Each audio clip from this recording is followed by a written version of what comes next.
Un entorno seguro para aprender y crecer no surge de la nada, no es cosa de magia. En España es el resultado de un diseño muy pensado, de un plan. Hoy vamos a meternos de lleno en cómo se construye esa seguridad, viajando desde la propia Constitución hasta la realidad del aula, para entender qué hace falta para que un colegio sea un lugar verdaderamente seguro. Y para empezar, vamos con una pregunta, una de esas que parecen sencillas pero que tienen mucha miga. ¿Es lo mismo un comportamiento disruptivo que uno indisciplinado? Ojo, porque en la respuesta a esta pregunta está una de las claves para entender por qué existen los planes de convivencia. De momento la dejamos ahí flotando. Ya volveremos a ella. Bien, esta va a ser nuestra hoja de ruta. Empezaremos por los cimientos, por la base legal. Después nos fijaremos en la herramienta principal, el plan de convivencia. A partir de ahí, nos asomaremos a las grietas, a los problemas como la disrupción o el acoso, y terminaremos viendo qué apoyos existen para afrontar esta tarea. Vale, pues vamos al lío. Y para entender todo esto hay que tener algo clarísimo desde el minuto 1. Esto no va de una simple norma interna que se le ocurre a un colegio. No. Estamos hablando de algo mucho más grande, de uno de los pilares del sistema educativo, que está anclado nada menos que en la propia Constitución. Y aquí lo tenemos negro sobre blanco, artículo 27.2. Fijaos bien en la palabra que usa. No dice que la convivencia sea algo bueno o deseable, no. Dice que es el objeto de la educación. O sea que la pone al mismo nivel que aprender matemáticas o lengua. Esta es, ni más ni menos, la piedra angular de todo. Entonces, ¿qué es exactamente eso de la convivencia escolar? Pues cuidado, que no es simplemente la ausencia de problemas, No es solo que la gente no se pelee, es mucho más, es algo activo. Es ese entramado, esa red de relaciones entre todo el mundo, alumnado, profesorado, familias. Y la idea central es que es algo que se construye, no es algo que pasa por casualidad.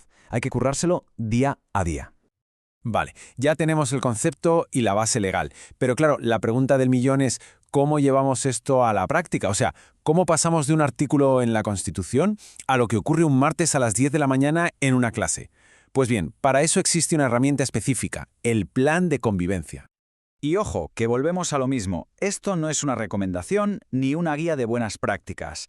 La Ley de Educación actual, la LOMLOE, lo deja clarísimo en su artículo 124. Todos y cada uno de los centros, sin excepción, tienen la obligación legal de tener y aplicar su propio plan de convivencia. Claro que un plan, para que sirva de algo, no puede ser solo un montón de papeles en un cajón. Tiene una estructura muy lógica. Primero, se actúa para prevenir. Se organizan actividades para crear un buen clima. Luego, se dejan las reglas del juego claras. Estos son los derechos y estos son los deberes. Se redactan normas y, muy importante, se piensa en qué hacer cuando algo falla. Se establece un modelo para resolver conflictos y, si es necesario, unas medidas correctoras. Es un enfoque completo, que lo cubre todo. Y por supuesto, esto no lo puede hacer una persona sola, es un trabajo en equipo. Pensemos en ello como círculos. En el aula, el profesorado. Un poco más allá, los tutores, que son ese enlace vital con las familias. Luego, el equipo directivo, que tiene que tirar del carro. Incluso a veces se necesita ayuda de instituciones externas. Pero, ¿quién está en el centro de todo, atravesando todos esos círculos? El alumnado. Porque al final, todo este montaje es por y para ellos. Pero bueno, todo esto suena muy bien sobre el papel, ¿verdad? El caso es que la realidad es compleja. ¿Qué ocurre cuando el sistema se resquebraja, cuando surgen conflictos? Pues es justo ahí, en esos momentos de tensión, donde un buen plan de convivencia tiene que demostrar su valía. ¿Nos acordamos de la pregunta del principio? ¿Disrupción o indisciplina? Pues venga, vamos a resolverla. Son dos cosas distintas. A ver, la indisciplina es saltarse una norma. Por ejemplo, no se puede comer en clase y alguien lo hace. Eso es indisciplina. Pero la disrupción es otra cosa. Su objetivo es reventar la clase, impedir que el profesor explique y que los demás aprendan. Va directa al corazón del proceso de aprendizaje. Y este tipo de comportamiento suele ser solo la punta del iceberg. Por debajo puede haber de todo. Problemas sociales, frustración porque no se llega al nivel de la clase, baja autoestima, un montón de cosas. Es decir, casi nunca es un simple «me porto mal porque sí». Suele haber una historia detrás.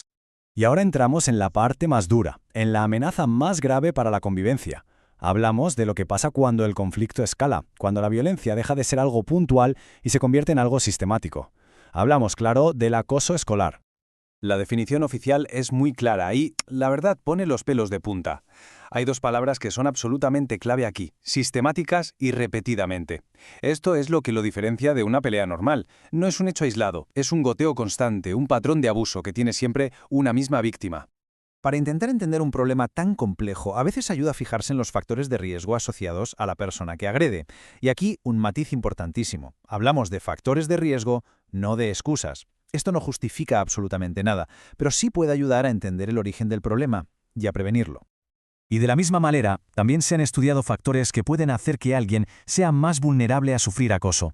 Tristemente, uno de los más habituales es ser percibido como diferente por el grupo, ya sea por el aspecto, la cultura o también, por ejemplo, tener una red de apoyo social o familiar más débil. Claro, y a todo esto, en los últimos años se ha sumado un nuevo campo de batalla, uno que no tiene muros ni horarios, el mundo digital. El ciberacoso es usar la tecnología, el móvil, las redes sociales, para acosar, humillar o amenazar.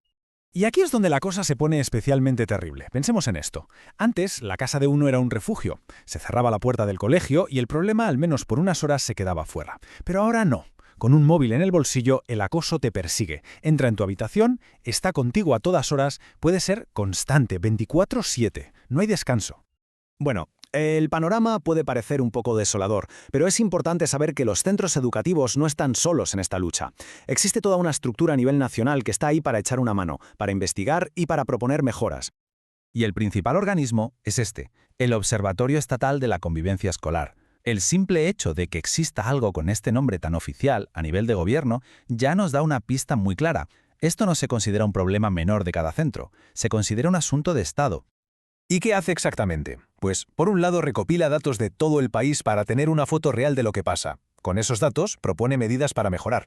Ayuda a los centros a que sus planes de convivencia funcionen de verdad. Y sobre todo, está muy pendiente de los nuevos retos. Básicamente, es como el cerebro que coordina toda la estrategia de convivencia a nivel nacional.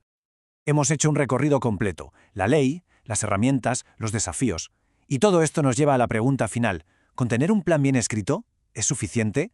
¿Cómo conseguimos pasar del papel a que se respire de verdad una cultura de respeto? La respuesta seguramente no está en una ley, sino en el día a día. Al final, un plan te da los cimientos, pero el edificio, ese espacio seguro, lo tiene que construir la gente, ladrillo a ladrillo, cada día.